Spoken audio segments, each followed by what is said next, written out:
Warahmatullahi wabarakatuh. Bersama saya ini Dr. Syarifah Lisa Andriati. Saya adalah dosen dari Fakultas Hukum Universitas Sumatera Utara. Saat ini bersama saya ada Ibu Rahmi Hairani Nasution. Beliau adalah Kepala Bidang Pariwisata dan Ekonomi Kreatif Kabupaten Deli Serdang. Ini apa kabarnya nih Bu Rahmi? Alhamdulillah luar biasa nih Bu Ipe. Ya Bu Rahmi, ini saya lagi berada di Desa Pundenrejo, Desa Wisata Sawah. Nih bisa dilihat nih semua hijau-hijau. Ini merupakan salah satu desa binaan lah bisa dikatakan ya dari pemerintahan Deli Serdang.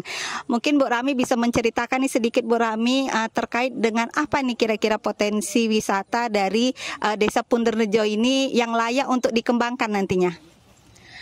Jadi Kabupaten Deli Serdang itu konsisten ya, berkomitmen juga terhadap pengembangan desa wisata. Jadi Bapak Bupati kita, Bapak Haji Asari Tambunan, memprogramkan dan menargetkan satu kecamatan, satu desa wisata. Jadi di Deli Serdang itu ada 22 kecamatan. Jadi nantinya target sampai 2024 itu ada 22 kecamatan. Jadi di tahun 2022 kita sudah menetapkan 9 nih Bu Ipe, 9 desa wisata. Dan salah satunya itu tempat ini di Desa Wisata Pundenrejo, Kecamatan Tanjung Merawa, Kabupaten Deli Serdang. Nah, setiap desa itu punya karakteristik dan keunikan masing-masing nih. Nah, potensi di Pundenrejo itu punya persawahan. Jadi kalau misalnya kita yang sibuk di kota, kemudian butuh refreshing, ngelihat yang hijau-hijau, bisa datang ke sini nih Bu Ipe, Desa Wisata Pundenrejo. Nah, selain itu di sini mereka juga punya paket wisata. Jadi paket wisata itu seperti membuat kuliner tradisional, misalnya kayak getuk. Nah, itu jadi kita lihat bahan-bahannya dari sini, terus cara pembuatannya dari sini, kemudian nanti masakannya juga sama-sama kita rasain gitu. Nah, selain itu yang ketiga mereka punya potensi menangkap ikan. Nah, biasanya wisata edukasi nih untuk anak-anak TK sama SD. Jadi semangat anak-anak TK-nya kemari. Ya benar. Kalau misalnya di rumahnya mereka dibilang jangan kotor-kotoran. Nah, di sini wajib kotor di Bu Ipe. Untuk belajar. Benar, untuk jadi belajar. melatih mereka masuk ke kolam, kemudian nangkap ikan yang gesit, yang susah ditangkap, yang susah licin licin.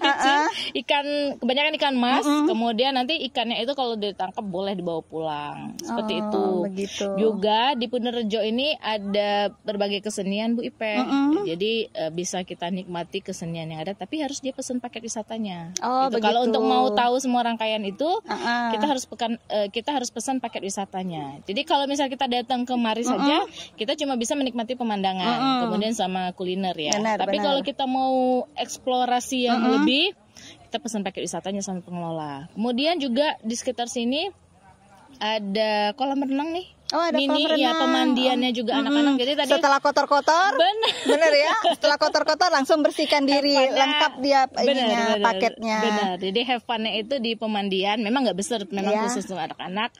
Jadi di pemandian itu anak-anak bisa nanti mandi bersih-bersih, kemudian baru pulang dan bawa ikan tadi atau tanaman yang mereka petik. Misalnya kangkung atau yang tersedia lah seperti itu. Jadi di sini selain itu juga di wisata Pundenrejo ada wisata sejarah itu. Ada wisata sejarah. Iya benar. Apa itu Bu Rahmi? Dia ada makam pendiri di Desa Pundenrejo ini. Jadi banyak cerita-cerita yang storytelling lah bagaimana desa ini berdiri, kemudian bagaimana kearifan lokal yang ada di sini. Jadi datang dan kunjungi Desa Wisata Pundenrejo. Nggak jauh kok. Nggak jauh ya? Ya kalau ini nggak begitu jauh nih dari Kota Medan terutama. Jadi sebenarnya aksesnya pun sudah bagus ya. Jalannya sudah bagus. Dan kalau kita mau kemari tuh disuguhi dengan pemandangan worth it lah. Kita dari kota kemudian mau melihat desa tapi nggak begitu jauh. Bisa ke Desa Wisata Sawah Pundenrejo ini. Jadi ini merupakan salah satu desa yang bisa berpotensi nanti di Deli Serdang untuk mungkin dikunjungi nih bagi kawan-kawan atau teman-teman yang mau datang kemari, bisa langsung kemari atau memesan paket wisatanya. Terima kasih nih Bu Rahmi. Sama-sama. Ya, sama-sama. Sama-sama Bu Rahmi. Teman-teman semua. Ya, terima kasih. Assalamualaikum warahmatullahi wabarakatuh. Waalaikumsalam warahmatullahi wabarakatuh. Ini bersama saya ada Pak Adi, beliau adalah pengelola Desa Wisata Punten Rejo. Kemudian di sebelah Pak Adi nih ada Pak Yudi nih ya Pak ya, dari perangkat desa Punten Rejo. Saat ini saya berada di di Desa Wisata Sawah Punten Rejo. Mungkin kita bisa tanya-tanya nih dengan Pak Adi dan Pak Yudi. Mungkin Pak Adi dulu ya Pak Adi ya. Boleh. Apa nih Pak Adi kiat di dalam pengelolaan Desa Wisata Punten Rejo ini agar desa wisata ini menarik pengunjung nih Pak Adi. Mungkin Pak Adi secara praktek kan udah sering di sini nih melihat bagaimana antusias pengunjung terhadap desa wisata ini. Bicara tentang mengenai masalah kiat, itu kami lebih mengedepankan tentang masalah desonya. Artinya suasana pedesaan itu kami tonjolkan, tentunya dengan lingkungan yang dipenuhi dengan pohon dan ornamen-ornamen yang berbentuk pedesaan seperti itu, lebih kurangnya Bu. Ya, ini saya lihat nih pengunjungnya cukup ramai nih hari ini, hari Minggu. Kira-kira untuk pengunjung itu sendiri paling ramai ini kira-kira pada hari apa nih Pak Adi? Dan berapa kira-kira jumlahnya per hari itu pengunjung datang? Iya, kalau jumlah pengunjung itu memang tergantung apa ya Bu ya, suasana ya. Kalau hari Minggu seperti ini memang puncak ya, tapi yang lebih puncaknya lagi adalah hari-hari besar nasional, misalnya Lebaran atau Tahun Baru, itu pada puncak-puncaknya dan bisa mencapai ratusan orang yang hadir kemari, yang pernah datang kemari. Oh ya, saya dengar juga di sini ada paket wisata nih bagi yang mau belajar mungkin terkait dengan desa wisata atau mau merasakan nih suasana desa, ada paket-paket wisata yang ditawarkan ya Pak Adi. Apa aja tuh Pak Adi paket wisata yang ditawarkan? Untuk sementara ini kita membuat paket, misalnya paket mancing ya ada. Kita juga ada paket edukasi dan paket-paket hiburan seperti acara keluarga, arisan dan sebagainya.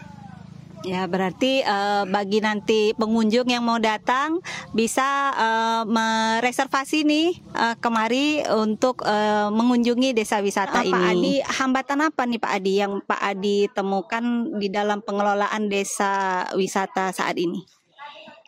Mengenai hambatan, tentunya kita memang selalu menghadapi gitu, terutama tentang mengenai masalah pengelolaan, karena untuk mengelola desa wisata ini cukup memerlukan biaya yang lumayan ya, karena tanaman-tanaman ini kan harus kita rawat dan kita kondisikan supaya dia menarik gitu. Jadi itu memang membutuhkan ekstra biaya. Itulah kira-kira kendalanya salah satunya Bu. Ya, untuk maintenance terutama ya Pak Adi ya, karena ini kan harus dirawat agar bisa kelihatan indah terus nih pengunjung datang berfoto-foto di sini, jadi kelihatan bahwa di sini memang pemandangannya indah, pasti perlu biaya. Ini saya ke Pak Yudi nih dari perangkat desa. Kira-kira Pak Yudi apa peran dari perangkat desa ini di dalam pengelolaan desa wisata ini supaya desa wisata ini bisa lebih maju nih Pak Yudi? Ya, kita dari pemerintahan desa itu yang jelas membantu ya, mensupport apa-apa yang dibutuhkan, apa-apa yang diperlukan untuk wisata ini. Ya, sangat pasti butuh dukungan yang besar, terutama nih biaya nih Pak Yudi ya. Kalau misalnya desa wisata ini ketika boleh nggak desa wisata di Desa Punten Rejo memperoleh investor dari luar, itu gimana Pak Yudi? Boleh, sah-sah saja Bu. Itu boleh, nanti ya? Urusannya ke BUMDes gitu ya. Oke, berarti bisa nanti BUMDesnya kerjasama mungkin dengan investor swasta ya, karena banyak juga nih Pak Yudi dan Pak Adi dana-dana CSR ya dari perusahaan itu bisa masuk sebenarnya ke desa wisata ini sehingga bisa memajukan desa wisata ini. Jadi mungkin salah satu perannya nantinya ya harus rajin kita cari informasi terkait itu ya Pak. Mungkin dari saya itu aja. Terima kasih.